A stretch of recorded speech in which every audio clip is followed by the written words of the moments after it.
여러분과 함께 하시기를 바랍니다. 여러분 일주일 동안 잘 지내셨습니까? 오늘 제가 이 본문을 선택한 이유는요. 지난 한 주간 동안 제 마음에 와서 꽂힌 일이 한 3가지 정도 있었어요. 이 3가지 사건을 겪으면서 에피소드라면 에피소드일 수도 있고 좀 공통되는 그런 부분들이 있었어요. 공통되는 어떤 단어, 주제. 그래서 그 부분에 대해서 여러분에게 좀 말씀드려야 되겠다는 생각이 들어서 교회로 본문에서 좀 벗어나 봤습니다. 첫 번째 사건은 이겁니다. 제가 주중에 여러분에게 목회서신을 다 만들어서 써서 보내드리잖아요. 매주. 혹시 이번 주에 제가 며칠 전에 보내드렸던 목회서신 내용을 기억하십니까? 우리 어린이들, 청소년은 제가 안 보내기 때문에 모를 겁니다. 성인분들은 아마 오늘 예배 입장하신 분들은 다 받으셨을 텐데요. 제가 보내드렸던 목회서신의 내용은 아프가니스탄의 비극적인 상황을 놓고 함께 기도하자, 이런 내용의 목회서신을 제가 보내드렸어요. 평소에 저는 이 동일한 목회서신을 여러분에게만 보내드리는 게 아니고 제 주변에 또 저를 기도로 도와주시는 다른 교회 교인분들이나 또 제가 장기적으로는 전도의 대상자로 삼고 있는 분들이나 또 물질적으로 도움을 주시는 분들이나 이런 분들에게도 제가 동일하게 해서 보내드리거든요. 근데 그분들 중에 한 분이 제가 보냈던 그 아프가니스탄에 관한 그 목회서신을 읽고 바로 얼마 뒤에 답톡을 저에게 주셨어요. 근데 그 답톡 내용이 아주 심각한 거예요. 목사님 목회서신을 받고 제가 마음이 더 그냥 기도해야 되겠다는 생각이 드는데, 그렇게 들었던 생각이 자기가 얼마 전에 조금 전에 그 톡을 하나 받았다는 거예요. 근데 그 내용이 뭐냐면 아프가니스탄에서 미처 지금 카불 공항을 통해서 빠져나오지 못한 선교사가 229명이, 세계 각국의 기독교 선교사 229명이 미처 빠져나오지 못하고 탈레반에게 잡혀서 사형 선고를 오늘 받았고 내일 집행이 된다. 이제 이 내용이 급히 기도해달라, 이런 내용의 카톡을 받았다는 거예요. 그래서 얼마나 마음이 무겁고 아픈지, 그래서 막 고통스럽게 기도하고 있다는 내용을 저에게 보내주셨습니다. 처음엔 저도 그걸 읽고 가슴이 철렁했어요. 와, 이거 큰일 났다. 이거 어떻게 하냐. 근데 잠깐 몇 분 뒤에 가만히 생각해 보니까 좀 이상했어요. 왜냐, 아프가니스탄에는 우리 한국 선교사들도 말은 안 하지만 들어가 있습니다. 그 목회서신 보내고 했던 그 당시에 제가 알기로는 우리나라 사람들은 아프가니스탄에 다 빠져나온 상황이었고 한 명인가가 남아 있었는데 사업 계약 문제 때문에 못 간다고 버티는 사람 한 명이 대사관 직원 3명이서 남아가지고 이거 나가야 된다고 설득하고 있는 상황으로 제가 뉴스 보도를 접해서 알고 있었거든요. 그러면 우리나라가 그렇게 하면 세계 각국의 다른 나라들도 다 자기네 나라 사람들 수송 작전 막 할 텐데, 세계 각국의 선교사가 229명이 아직 빠져나오지 못하고 남아있다? 아프가니스탄에 선교사들이 229명이나 있을까? 이런 생각도 들어요, 저는 사실은. 이상해요. 그리고 만약에 그들이 한꺼번에 그렇게 사형 선고가 떨어지고 다음날 사형 선고가 집행된다라고 한다면 뉴스에 보도되지 않을 리가 없거든요. 그래서 제가 좀 찾아봤어요. 인터넷에 검색을 해봤어요. 가짜뉴스입니다. 100%, 120% 가짜뉴스예요. 왜냐하면 제가 그걸 왜 확신했냐면 요 똑같은 내용으로 3년 전에 돌았어요. 카톡이. 인원수까지 똑같대요. 229명. 오늘 사형 선고 떨어졌고 내일 사형 집행된다. 3년 전에 아프가니스탄에서 그런 일이 있다. 그리고 심지어 이 내용은 아무개 선교사님이 가르쳐 주신 내용입니다 라고 하는 그 공신력을 확보하기 위해서 선교사 이름까지 썼는데 그 선교사 이름까지 똑같아요. 철자 하나 안 틀리고. 그러니까 3년 전에도 이 뉴스는 가짜 뉴스였어요. 그거 판별이 됐대요. 3년 전에 돌던 가짜 뉴스가 이 급박한 시국에 다시 돌고 있는 거예요. 누군가 다시 뿌린 거예요. 그래서 제가 그분에게, 그 집사님에게 이제 가짜 뉴스랍니다 알려드렸더니 이분이 너무 황당해하시고 속상해하시고 나중엔 밤에 카페로 오셨어요. 카페로 오셔가지고 이제 음료 하나 주문하시면서 저한테 얘기를 하는데 세상에 어떻게 사람 목숨 가지고 그것도 선교사님들 목숨 가지고 그런 가짜 뉴스를 만들어서 사람들에게 퍼뜨리는 나쁜 사람들이 있느냐. 얼마나 많은 기독교인들이 가슴 졸이면서 막 걱정하고 이렇게 하고 있느냐. 웬만한 한국 교회 안에 꽤 많은 분들이 돌아다니는 카톡 받으셨을 거예요. 사실 이런 가짜 뉴스요 정말 많이 돌아다닙니다. 이거 꼭 우리 기독교 정치적인 부분, 기독교 종교적인 부분뿐만 아니라 정치적인 부분도요. 이 가짜 뉴스를 얼마나 많이 돌아다니는지 몰라요. 그거 보고 그냥 홀라당 믿어버리죠. 우리 신앙생활하는 분들 대상으로 기독교계 안에서도 특히 기독교들이 예민하게 생각하는 그런 여러 주제들이 있어요. 그런 주제들, 특히 이제 선교라든지 윤리적인 부분, 뭐 동성애라든지 이런 부분, 여기에 대해서 전혀 사실이 아닌 그런 것들을 팩트처럼 가장을 해서 이런 일이 벌어지고 있으니 급박한 상황입니다. 급히 기도해 주세요라는 내용의 카톡들이 종종 돌아다닙니다. 근데 그게 꼭 우리가 어릴 때 받아봤던 행운의 편지 아시죠? 그 행운의 편지처럼 그 끝에는 꼭 이런 말이 붙어요. 주위 사람들에게 이 카톡을 꼭 전파해서 함께 기도할 수 있게 해주세요. 라는 문구가 붙었어요. 물론 10개 중에 한두 개는 제가 볼 때는 진짜 기도 부탁일 수 있습니다. 그러나 그 중에 태반은 가짜뉴스더라고요. 제가 이렇게 확인해 보면. 아니면 팩트가 있는데 그걸 덧붙이고 살을 덧붙이거나 좀 약간 바꾸거나 이런 상황인 거죠. 제 생각에는 누군가가 자기 가치관에 부합하는 여론을 조성할 목적으로 가짜뉴스를 만들어서 뿌리거나 아니면 내가 무언가 조작한 뉴스가 사람들 사이에 퍼져나가는 것을 보면서 어떤 짜릿한 그런 재미를 얻기 위해서 벌이는 짓 같은데 정말 한심하고 끔찍한 일이라고 아니할 수 없습니다. 여러분 우리 신앙을 가진 사람들이 목숨처럼 여기는 복음이라고 하는 말을 영어로 뭐라고 하죠? 복음. 굿뉴스라고 합니다. 굿뉴스. 좋은 소식. 예수님이 우리를 위해서 구원의 길을 열어주셨고 우리가 구원받을 수 있다라고 하는 좋은 소식을 복음이라고 하는 거예요. 복된 소식. 이게 우리 신앙의 견지에서 볼 때 진짜 좋은 소식이에요. 굿뉴스예요. 굿뉴스. 진짜 소식이에요. 진짜 뉴스예요. 진짜 뉴스. 그런데 이 굿뉴스, 진짜 뉴스를 가장한 가짜 뉴스들이 판을 치고 있으니까 안타깝게 그지없는 거예요. 그래서 제가 이번 주에 계속 제 머릿속에 돌고 있는 생각이 가짜라고 하는 말이에요. 가짜. 거기에 대해서 여러분과 함께 좀 은혜를 나눠봐야 되겠다라는 생각을 한 겁니다. 되게 이 가짜 뉴스들이요. 진짜 위험한 이유가 뭐냐면 굿뉴스처럼 보이거나 진짜 뉴스처럼 보이기 때문에 그래요. 복음편에 서서 복음을 수호하고 또 복음을 지지하고자 사람들에게 나누는 이야기처럼 보여요. 하지만 한 겹 벗기고 들어가 보면 오히려 복음을 왜곡시켜서 전달하는 배드 뉴스입니다. 그것이 가짜 뉴스예요. 오늘 우리가 읽은 본문에도 그런 가짜 뉴스 경계하라는 말이 나오는 거예요. 오늘 우리가 읽은 본문 15절 말씀 한번 봅시다. 15절 하반절에 이런 말이 나옵니다. 15절 하반절에 또 우리 주의 오래 참으심이 구원이 될 줄로 여기라. 그 다음에 여기부터 보고자 하는 거예요. 제가 우리가 사랑하는 형제 바울도 그 받은 지혜대로 너에게 같이 썼고, 자 여기부터 보세요. 우리가 사랑하는 형제 바울도 글을 썼다 이 얘기하고, 그러니까 지금 우리가 읽은 베드로후서는 바울이 쓴 게 아니죠. 바울이 쓴 게 아니고 베드로가 썼으니까 베드로후서겠죠.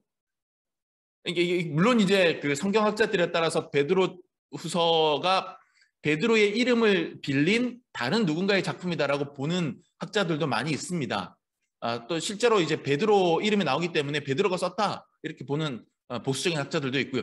어찌 됐든 간에 이 베드로후서는 바울이 쓴 게 아니죠. 다른 대부분의 신약 성경 편지들 형태로 나타나는 것들은 바울이 쓴 게 많지만 오늘 우리가 읽은 베드로후서는 바울이 쓴 게 아닙니다. 그러니까 이제 바울에 대해서 언급할 수 있는 거죠. 자, 바울도 우리가 사랑하는 형제, 우리의 동역자 바울 사도도 너희에게 그 하나님이 주신 그 계시대로 지혜를 받아서 너희에게 무언가 글을 썼다는 거예요. 그런데 16절 또 그 모든 편지에도 이런 일에 관하여 말하였으되 그 중에 알기 어려운 것이 들어있으니 그러니까 바울이 쓴 글이 전체적으로 바울이 글을 잘 쓰지만 그중에 아주 난해한 그런 신학적인 주제들이 있어요. 종말론이라든지 그다음에 뭐 구원론이라든지 이런 것들이 해석하기에 따라 잘못 해석할 수도 있는 여지가 있는 그런 좀 어렵고 난해한 내용들을 바울이 썼다는 거예요. 여러분 로마서, 갈라디아서, 에베소서 뭐 이런 거 바울이 쓴 성경들 읽다 보면 잘 이해가 안 되는 그런 부분 여러분 분명히 나오잖아요. 그 얘기하는 거예요. 그 당시에 사람들이 볼 때도 알기 어려운 것들이 덜어 있다는 거예요. 바울이 쓴 것 중에. 문제는 이 난해한 몇몇 구절들을 사람들이 어떻게 한다고요? 무식한 자들과 굳세지 못한 자들이 억지로 풀다가 스스로 멸망에 이른다. 이렇게 얘기합니다. 무식한 자들과 굳세지 못한 자들이 억지로 풀다가 문맥상 이제 아마 추측하기로는 종말론에 대한 이야기를 얘기하는 것 같아요. 바울이 종말론에 대한 이야기도 썼는데 그걸 억지로 풀다가 이상하게 꼬여가지고서 결론 이상하게 가버리는 그렇게 되는 거죠. 그래서 그러다가 이제 이단으로 빠지고 잘못된 신앙으로 빠지고 그런 사람들이 있었던 것 같습니다. 오늘 우리가 읽은 본문이 그걸 지적하는 것 같아요. 여기서 억지로 풀다가 이런 말 있잖아요. 억지로 풀다가 멸망에 이른다. 여기서 말하는 억지로 푼다라고 하는 말을 성경 원어로 살펴보면 스트레블루신이라고 하는 원어를 쓰는데 이게 무슨 얘기냐면 비틀다 이 뜻이 비틀다. 곧게 되어 있는 것을 비틀어 놓는다는, 꼬아 놓는다는 거죠. 왜곡시킨다는 겁니다. 그러니까 이게 원래는 있어요, 줄기가. 원래 없지 않아요. 줄기가 있는데 그거를 살짝 비틀어 꼬아 놓으면 분명히 그 가운데 어떤 일정 부분 팩트는 존재하는데 그게 팩트를 가지고 팩트가 아닌 것처럼 만들어 놓는, 비틀어 놓는 그게 억지로 푸는 거예요, 말씀을. 그래서 여러분 이단 사이비들이 성경 가지고 얘기하잖아요, 그 사람들도. 그 사람들 성경 갖고 얘기해요. 그걸 가지고 비틀어 놓는 거예요. 억지로 푼다는 거는 살짝 꼬아놓고 비틀어 놓는 거죠. 스트레블루신 하는 거예요. 분명히 하나님 말합니다. 분명히 예수님 말합니다. 분명히 천국 말합니다. 그런데 그걸 비틀어서 왜곡시켜서 전달하는 가짜뉴스 생산하는 사람들이 이 시대에도 있었던 거죠. 그래서 17절 말씀 이렇게 경고합니다. 그러므로 사랑하는 자들아 너희가 이것을 미리 알았은즉 내가 이제 너희한테 얘기해 주잖아. 그러니까 그 다음에 결론이 나옵니다. 무법한 자들의 미혹에 이끌려 너희가 굳센 데서 떨어질까 삼가라. 그러니까 쉽게 말하면 가짜뉴스에 휘둘리지 말라는 거예요. 잘못된 사람들이 퍼뜨리는 가짜뉴스에 휘둘리는 바람에 마땅히 굳게 뿌리박고 서 있어야 될 진짜 복음의 자리에서 이탈하지 말라라고 하는 강력한 경고입니다. 가짜뉴스에 빠지지 마, 이 얘기예요. 그 얘기예요. 여러분 초대교회 때부터 있었던 이런 가짜뉴스, 가짜 복음들 기독교 2000년 역사 내내 그리스도인들을 유혹하고 헷갈리게 합니다. 이게 사실은요.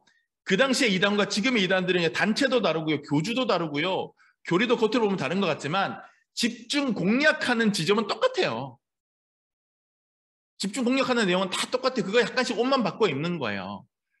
주로 공격하는 부분들이 이제 공략하는 부분들이 비슷비슷합니다. 예수님이 하나님이자 신이자 완벽한 신이자 완벽한 인간이다라고 하는 게 기독교 정통거리거든요.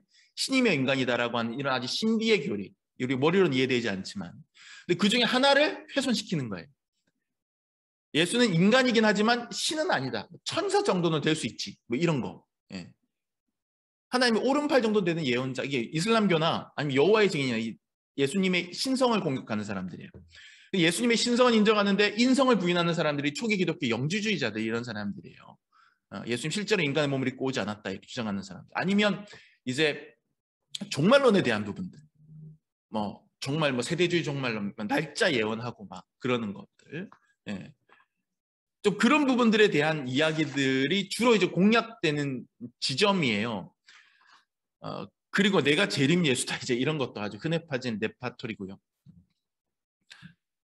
자, 그런데 문제는 이런 극단적으로 이제 통일교, 여호와 증인, 뭐 신천지, 하나님의 교회, 뭐 이런 이단 혹은 사이비단체 거짓 교리들은요, 뭐 거기에 이제 빠져서 골치 아픈 사람도 있지만 그래도 최소한 이 이단 사이비들은 교단들이 판별을 해주잖아요. 교단적인 차원에서 판단을 해주잖아요. 이 사람 이단입니다. 빠지지 마세요. 사이비다. 사입입니다. 빠지지 마세요. 판별해 주잖아요. 근데 이게 애매한 경계선상에 있는 가짜 뉴스들이 있어요. 이단이라고 하기는 좀 그렇고 이게 사이비도 아닌데 우리를 헷갈리는 것들이 있단 말이에요. 지금 보세요. 지금 아프가니스탄에 229명의 선교사들을 위해서 기도합시다. 이게 뭐가 이단이에요. 근데 가짜 뉴스거든요. 확실한 가짜 뉴스거든요. 그런 팩트 자체가 없거든요. 의도를 가지고 가짜를 퍼뜨리는 거죠. 이게 제가 아까 말씀드렸던 첫 번째 제가 이번 주에 겪었던 일이고 두 번째 겪었던 일 이제 말씀드릴게요. 그러니까 겉으로는 지극히 복음적이고 신앙적으로 보이는데 그 속을 들여다보면 이게 뭔가 이상한 그런 가짜 뉴스들이 있어요.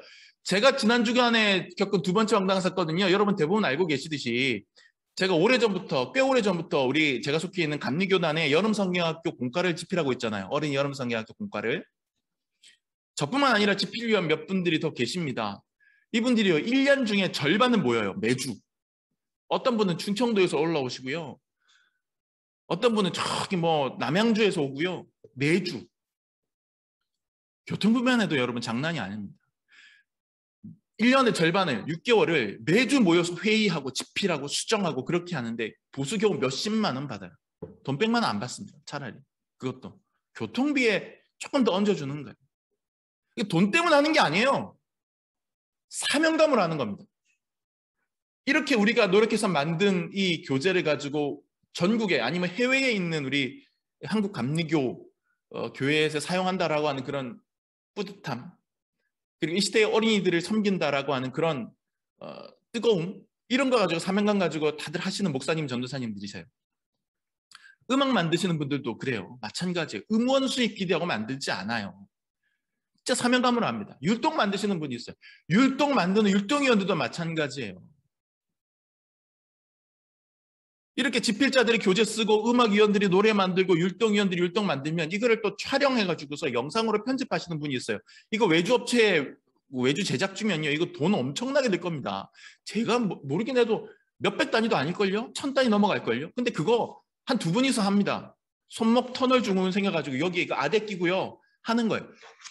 그거를 한두 달 만에 무려 한 30개 넘는 영상들을 만들어내는 거예요. 목회하면서, 밤새 가면서. 그분들도 보수 많이 안 받아요.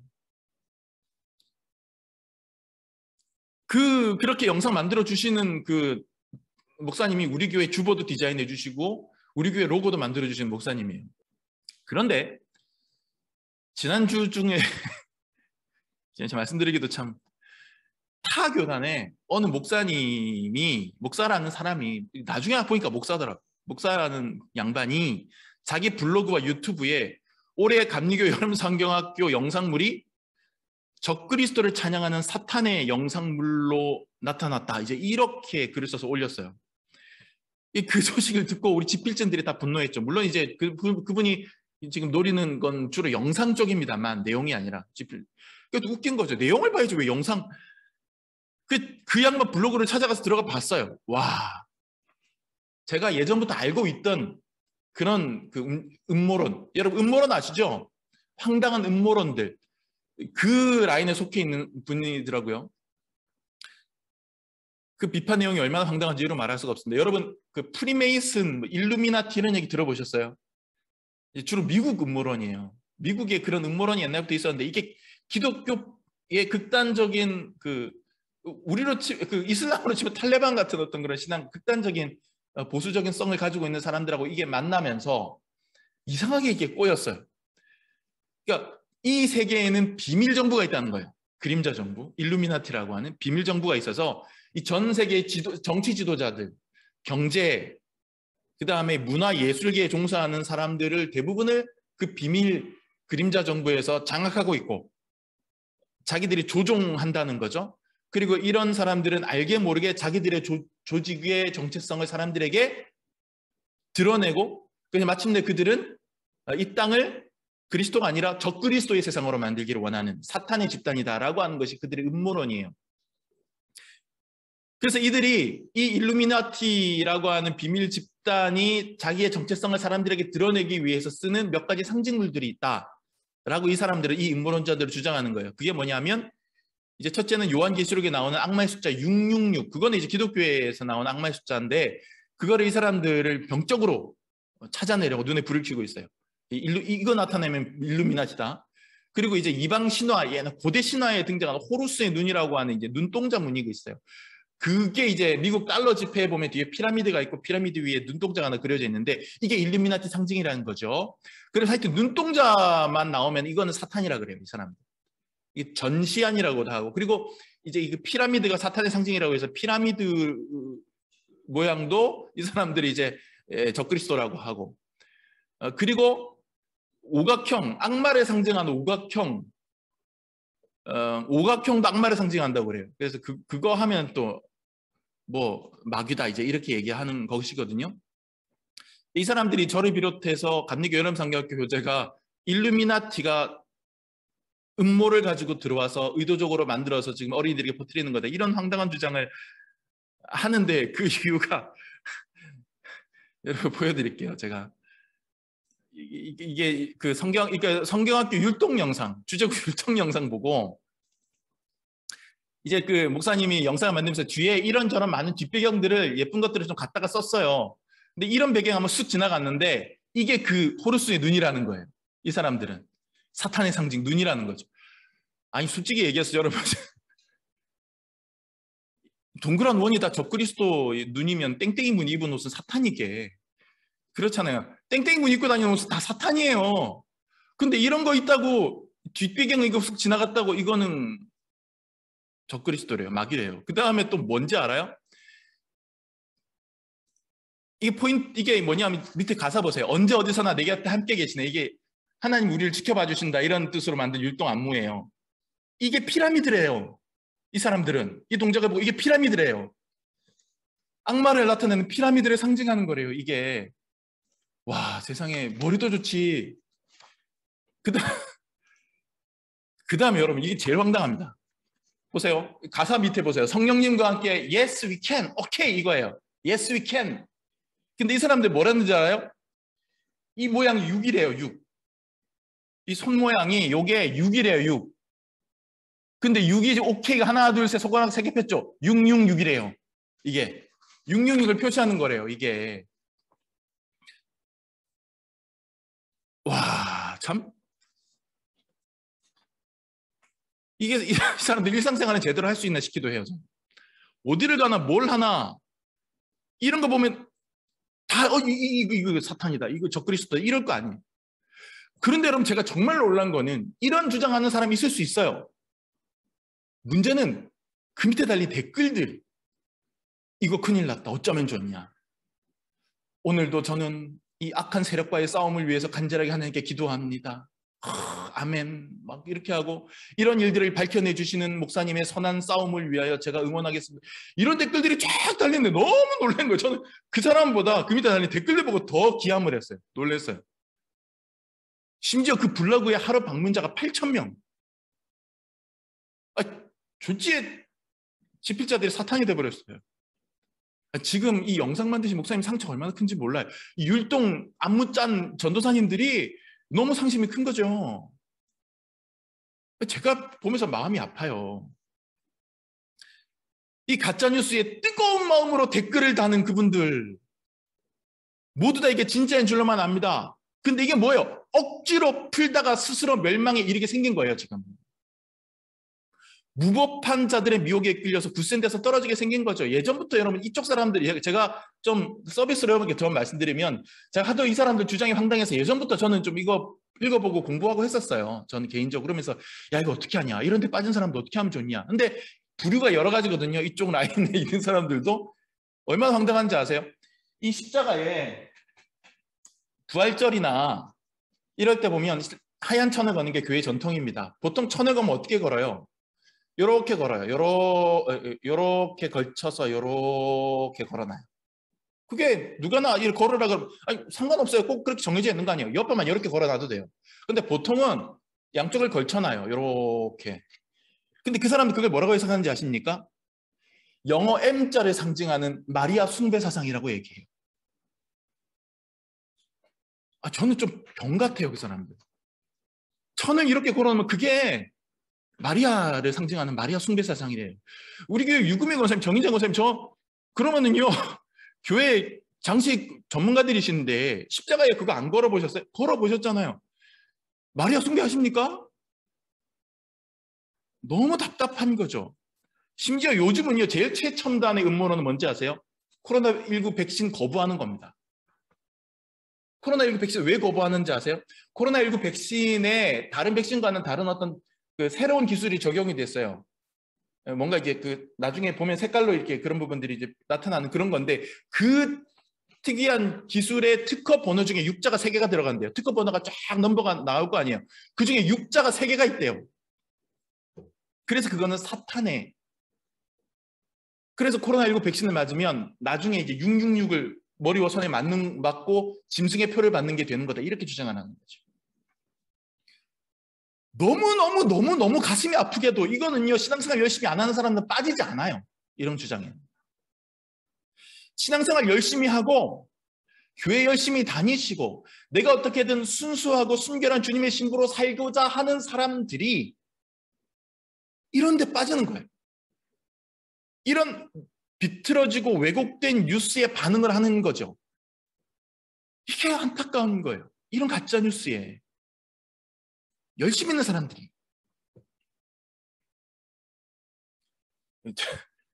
물론 이제 제가 공격받은 건 아니고 우리 그 교단의 그 율동위원들하고 영상 만드신 분이 공격당한 거지만, 제가 남의 일 같지가 않아서 너무 제가 지금 흥분했습니다. 답답해요. 안타깝고 불쌍하고. 제가 교육국 저기 부장님한테 이거는 교단적으로 그 상대방 그 사람 소속되어 있는 교단에 정식으로 항의해야 되는 거 아니냐, 제가 이렇게 말씀을 했는데 했는지 모르겠어요.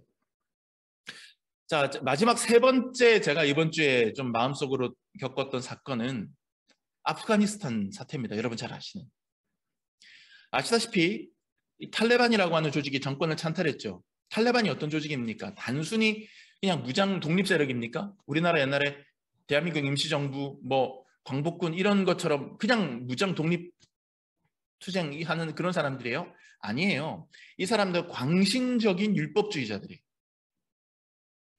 이슬람 율법, 꾸란을 중심으로 한 이슬람 율법이라는 게 있을 거 아니에요. 그것도 해석하는 데 따라서 좀 이게 유연성이 있는 모양인데 제일 극단적으로 하드하게 해석하는 사람들, 그런 사람들이에요.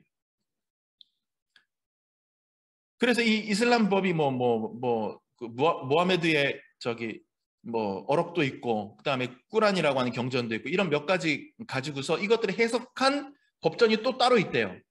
옛날에 유대교하고 똑같아요. 유대교도 옛날에 그랬거든요. 성경이 따로 있고 그걸 해석한 법전이 또 따로 있었어요. 미슈나라고. 그런 것처럼 이 사람들도 샤리아법이라고 하는 법전이 따로 있어요. 그걸 해석한 이 샤리아법이 굉장히 극단적으로 이렇게 간 그런 해석인 것 같아요. 제가 저는 이제 인터넷에서 찾아서 아는 것밖에 없지만, 근데 이제 거기에 나오는 내용들이 어떤 겁니까? 여러분 뉴스 보도를 통해서 접하셨겠지만 제가 다시 한번 정리해드리면 그런 거죠. 이슬람은 여자들이 신체 노출하면 이제 율법이 어긋난다고 보잖아요. 근데 제일 소프트한 게 드라마 히잡이죠. 히잡. 머리만 가리고 이렇게 하면 되는 히잡. 그게 제일 보면 유연한 건데, 이제 이 사람들은 부르카라고 해가지고서 모든 몸을 여자는 다 가려야 된다. 이렇게 해석하고 가르치죠. 눈만 내놓는데 눈조차도 망사 처리가 돼 있대요. 부르카는. 그리고요, 여자는 소유물이고 여자는 완전히 동물반도, 동물들이야 자기 마음대로 다닐 수도 있는데 여자들은 동물반도 못한 것 같아요. 집 밖으로 못 나오게 하는 거죠. 집 밖으로 나갈 때는 반드시 남성 보호자와 함께 나가야 돼요. 그게 남동생이든 오빠든 아빠든 남편이든 남자와 함께 나오지 않는 여자들 잡히면 그 자리에서 채찍질 맞거나 심한 경우에 죽기도 하고, 종교경찰들이 길거리를 돌아다니다가 길 가는 여자들이 발목에 맨살이라도 살짝이라도 노출되면 바로 그 자리에 채찍질을 한대죠. 어마어마하잖아요. 교육 아예 안 시키잖아요. 여자들은 교육 아예 안 시키잖아요. 눈에는 눈, 이에는 이. 성경에도 나오는 내용들이에요. 하지만 성경은 그 당시에 그런 율법이 있었어도 이제 세월이 흘러가고 시간이 흘러가면서 계속해서 율법을 다시 해석하고 그 율법을 다시금 마지막으로 최종적으로 해석해 주시는 분이 예수님이거든요. 그래서 우리는 그렇게 하지 않잖아요. 그런데 이 사람들은 샤리아법에 따르면 물건 훔치면 손목 자르는 거예요. 그리고 지금도 예수님 시대처럼 잘못을 저지르면 돌로 쳐 죽이는 거지. 안타까운 일입니다. 이와 유사한 일들을 우리는 기독교 안에서도 봅니다. 예수님 시대의 유대 율법주의자들 생각해 보세요. 그 사람들 안식일법 지키겠다고 안식일에 환자도 치료 못하게 했어요. 안식일에 가방도 못 들고 가게 했습니다. 짐 든다고. 심지어는요, 전쟁이 나서 전투가 벌어졌는데 안식일이어서 무기 손에 안 들려고 그냥 그대로 다 죽은 경우도 있어요. 그랬던 전투 기록도 남아있어요. 그들은 율법을 철저하게 지킴으로써 하나님의 뜻에 순종하게 된다고 생각했습니다. 하지만 정작 하나님의 아들이신 예수님은 그들을 뭐라고 얘기하십니까? 독사의 자식이라고 맹공격하셨습니다. 그게 아니라는 거예요, 예수님은.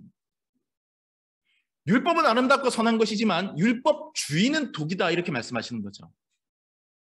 율법은 우리가 나태해지지 않게 더 노력하게 만드는 장점이 있고, 우리가 아무리 노력해도 그 율법을 다 지키지 못한다, 율법을 다 지킬 수는 없다는 것을 우리가 깨달음으로써 오히려 하나님 앞에 우리는 죄인입니다 라고 인정하게 만드는 그런 순기능이 있는 거죠. 그게 율법의 역할이 거기까지입니다.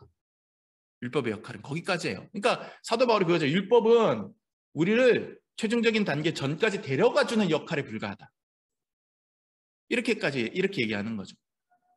하지만 율법을 그렇게 잘 사용하는 것이 아니라 이 율법을 최종 단계처럼 생각을 해버리면 그 율법 자체가 사람들을 올가매는 쇠사슬이 되기 시작하면서 오늘날 탈레반 같은 비참하고 잔악한 결과가 나타나게 되는 거예요.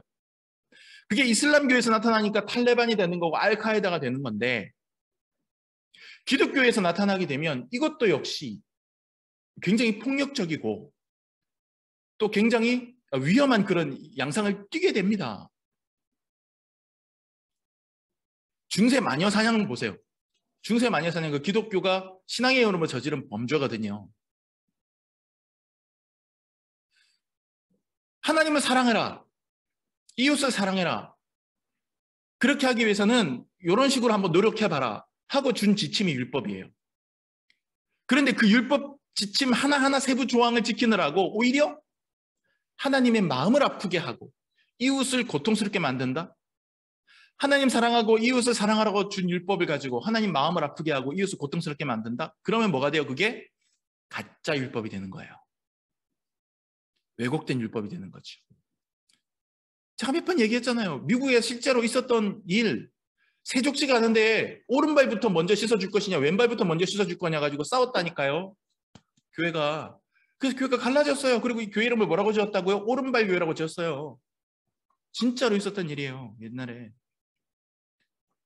오른발 먼저 닦는 게 낫습니까? 왼발 먼저 닦는 게 낫습니까? 가만히 생각해 보니까 예수님 십자가에 못 박힐 때도 예수님 오른쪽에 있었던 강도는 예수님 인정하고 구원받았는데 왼쪽에 있었던 강도는 예수님 부정하고 끝까지 구원 못 받았어. 오른쪽부터 하는 게 맞는 것 같은데. 이런 율법적인 생각을 하면서 그 세부적인 규정을 가지고 싸우기 시작하면서 미움이 되는 거죠. 근데 여러분 생각해 보세요. 세족식이라고 하는 의미가 뭡니까? 사랑하고 섬기고, 이게 세족식의 의미예요. 내가 당신의 발을 닦아주며 당신을 섬깁니다. 이게 세족식의 원래 의미인데, 세족식의 오른발을 먼저 닦을 것이냐 왼발을 먼저 닦을 것이냐 갖고 싸우느라고 섬기는 마음도 사라지고 사랑하는 마음도 사라지는 거예요. 그 교회가 찢어지는 거죠. 이게 가짜 율법 조항에 휘둘릴 때 오는 부작용인 거예요. 무시무시한 거예요. 자, 여러분, 저는 오늘 여러분에게 세 개의 사건을 말씀드렸습니다. 229명의 선교사님에 대한 가짜뉴스, 그다음에 제가 겪은 그 성경학교의 영상 소동, 그리고 아프가니스탄의 극단적인 율법주의자들. 이 세 개의 공통점이 뭔지 아십니까? 모두 다 겉으로는 아주 열성적인 신앙 태도를 갖고 있다는 점입니다. 정말 그 누구도 이 사람들만큼 열성적이지 못해요. 누구보다도 열정적으로 신앙생활을 하는 모습이 그 안에 담겨 있습니다. 그런데 놀랍게도 이 세 개가 다 가짜라는 사실이에요. 가짜 뉴스라는 사실이에요. 이것이 우리에게 시사해 주는 게 뭔지 아십니까? 단순히 열심히 있고 열정이 있다는 것만으로 참과 거짓을 판별해서는 안 된다라고 하는 사실이에요. 단순히 열심히 기도한다고 해서 그 기도가 건강한 것일까요? 단순히 열심히 노방전도한다고 해서 그 전도가 건강한 전도일까요? 단순히 열심히 성경을 읽기만 한다고 해서 그게 진정한 성경 읽기일까요? 누구보다 열심히 한다고 하더라도 그것이 가짜 뉴스에 휘둘린 것이라면, 무법한 자들의 미혹에 휩쓸려서 비틀어진 것이라면, 가짜 율법에 매몰된 것이라면 그 신앙도 가짜 신앙이 되어버립니다. 여러분, 요즘 TV 광고에 진짜 사람하고 똑같이 생긴 가상인간이 CF 모델로 등장해서 춤추고 제품 홍보하는 거 보셨어요? 가상인간, AI, 기가 막힌 컴퓨터 그래픽과 딥페이크 기능 요즘 하는 그거 가지고 지하철 안에서도 막 춤추고요. 막 무슨 화단인 무슨 식물원인가요? 저도 정확히 기억이 안 나는데 그 식물 배경으로 또 막 춤추는데 누가 봐도 진짜 사람이에요. 얼굴도 그렇고. 근데 그 가짜예요. 가짜예요. 이 가상인간 이름으로 인스타그램 같은 것도 운영이 되는데 뭐 팔로워가 어마어마한 거죠. 하지만 아무리 진짜처럼 보여도 그것은 가짜예요. 정말 예쁜 그 가상인간 미녀 뒤에서 그 가짜 가상인간을 만들고 프로그래밍하는 거는 하나도 예쁘지 않은 수염 덥수룩하고 배 나온 아저씨일 수도 있어요. 여러분, 진짜 같은 가짜가 판을 치는 세상 아닙니까? 분별력이 필요합니다. 누군가가 신앙적인 열심을 나타내 보일 때 우리는 그것을 보고 감탄하면서 본받으면서 노력해야겠지만, 그러는 한편 언제나 이것이 신앙적으로 건강한가를 살필 줄 알아야 됩니다. 저는 여태까지 교회 안에 몸담고 사역해오면서 정말 수없이 많이 봤어요. 누구보다도 열심히 있고 열정적인데 잘못 신앙생활하는 사람들.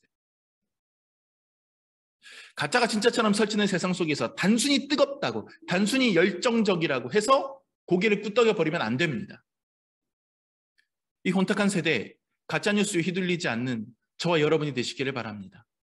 그러기 위해서 우리는 늘 영적인 눈을 뜨고 있어야 되고 영적인 경계심을 유지를 해야 됩니다. 그리고 열심히 배우고 또 열심히 트레이닝을 해야 됩니다. 그렇게 할 때 과연 하나님 뜻이 무엇인지, 또 하나님의 우리에게 주시는 그런 복음의 참 진리가 무엇인지를 알게 되고 가짜뉴스에 휘둘리지 않는 그런 중심을, 또 그런 분별력을 얻게 되실 것입니다.